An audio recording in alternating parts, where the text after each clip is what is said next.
السلام علیکم ورحمۃ اللہ وبرکاتہ۔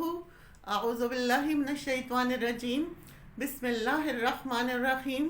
رب اشرح لی صدری ویسر لی امری واحلل عقدۃ من لسانی یفقہوا قولی۔ رب زدنی علما وعملا، یا مقلب القلوب ثبت قلبی علی دینک، یا رب لک الحمد کما ینبغی لجلال وجہک وعظیم سلطانک۔ ہم پڑھ رہے ہیں سورہ البقرہ کا ترجمہ اور اس کی تفسیر۔ آج کی آیت نمبر 54 کا ترجمہ اور اس کی تفسیر پڑھیں گے۔ وَإِذْ قَالَ مُوسَىٰ لِقَوْمِهِ، اور جب موسیٰ علیہ السلام نے اپنی قوم سے کہا۔ کون تھی آپ کی قوم؟ بنی اسرائیل۔ کیسے پکارا اپنی قوم کو؟ یا قوم، اے میری قوم۔ یعنی پیغمبر اپنی قوم کو کتنے پیار سے بلاتا ہے، اے میری قوم۔ تو جو تبلیغ کرنے والا ہے وہ جسے تبلیغ کرے اسے اپنا سمجھے۔ جب تک آپ اسے اپنے سے مانوس نہیں کریں گے اس وقت تک آپ اس کو بات نہیں بتا سکتے، لیکن اتنے پیار سے بلا کر ان کی غلطی بتا رہے ہیں۔ انکم ظلمتم انفسکم، اس پیار کرنے کا یہ مطلب نہیں کہ دوسرے کو اس کی غلطی نہ بتائی جائے۔ تم نے اپنی جانوں پر ظلم کیا ہے، تو مبلغ کا کیا فرض بنتا ہے کہ وہ دوسرے کو اس کی غلطی بھی بتائے۔ اگر نہیں بتائے گا تو اس کی اصلاح کیسے ہوگی؟ اس سے زیادہ اس سے محبت اور ہمدردی کسی سے کیا ہو سکتی ہے کہ اس کی غلطی اس کو بتائی جائے۔ تم نے اپنی جان پر ظلم کیا، کیسے؟ بِاتِّخَاذِكُمُ الْعِجْلَ، بوجہ بچھڑے کو معبود بنانے کے، یعنی بچھڑے کو خدا بنا کر ظلم کیا۔ فَتُوبُوا إِلَىٰ بَارِئِكُمْ، تو علاج کیا ہے؟ اب کیا کرو؟ اپنے رب سے توبہ کرو۔ یہاں یہ نہیں کہا توبوا إِلَىٰ رَبِّكُمْ، بلکہ یہ کہا توبوا إِلَىٰ بَارِئِكُمْ۔ دیکھو تمہارا پیدا کرنے والا کون تھا؟ وہ جس نے تمہیں پیدا کیا، تمہیں اس کی عبادت کرنی چاہیے تھی، اور جس کو تم نے خود بنا لیا یعنی بچھڑے کو، تم اس کی عبادت میں لگ گئے ہو۔ تمہاری عقل پلٹ گئی ہے کیا؟ فَاقْتُلُوا أَنفُسَكُمْ، لیکن اس بڑے گناہ کا کفارہ کیا ہے؟ اپنے آپ کو قتل کرو۔ کچھ گناہ چھوٹے موٹے ایسے ہوتے ہیں اللہ تعالیٰ ان کو ایسے ہی معاف کر دیتے ہیں، اور کچھ گناہ ایسے ہوتے ہیں ان کا کفارہ دینا پڑتا ہے۔ تو یہاں شرک کے گناہ کا کفارہ کیا ہے؟ قتل کرو۔ انفسکم، اپنے آپ کو۔ اپنے آپ سے مراد یہاں خودکشی کا حکم نہیں دیا جا رہا، انہیں حکم یہ دیا تھا یعنی سب کے سب مل کر ایک دوسرے کو قتل کریں۔ ذرا سوچئے حال کیا ہوا ہوگا، کیونکہ یہ آسان کام نہیں تھا۔ جب ایسا ہونے لگا تو موسیٰ علیہ السلام نے اپنے رب کے آگے فریادیں کرنے لگے، یا رب میری قوم تو ختم ہو جائے گی۔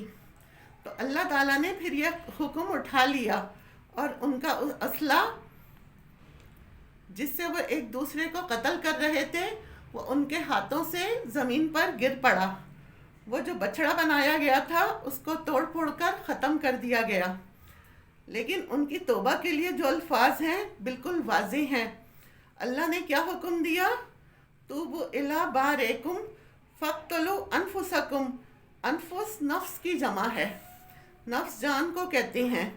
ذالکم خیر لکم عند بارئکم، یہ بہتر ہے تمہارے لیے تمہارے رب کی طرف سے، یعنی توبہ کے لیے یہ کرنا ہوگا۔ فتاب علیکم، تو وہ مہربان ہوا تم پر۔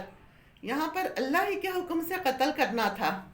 بعض دفعہ انسان کا جرم اتنا بڑا ہوتا ہے کہ اس کے لیے انسان کو ایک بڑی آزمائش سے گزرنا پڑتا ہے۔ یہ بھی ان کے لیے ایک آزمائش ہی تھی، کیا؟ اپنے پیاروں کو قتل کرنا، کیونکہ جرم بڑا تھا، خواہ وہ تمہارے رشتہ دار ہی کیوں نہ ہوں۔ اس میں بعض مفسرین نے کہا ہے کہ جو مجرم تھے انہیں قتل کیا انہوں نے جو بچ گئے تھے، اور بعض مفسرین نے کہا کہ لوگ تو ایک طرف تھے، جو اصل مجرم تھے وہی آپس میں ایک دوسرے کو مار رہے تھے۔ انہ هو التواب الرحیم، بے شک وہ توبہ قبول کرنے والا ہے، مہربان ہے۔ بہت زیادہ توبہ قبول کرنے والا ہے۔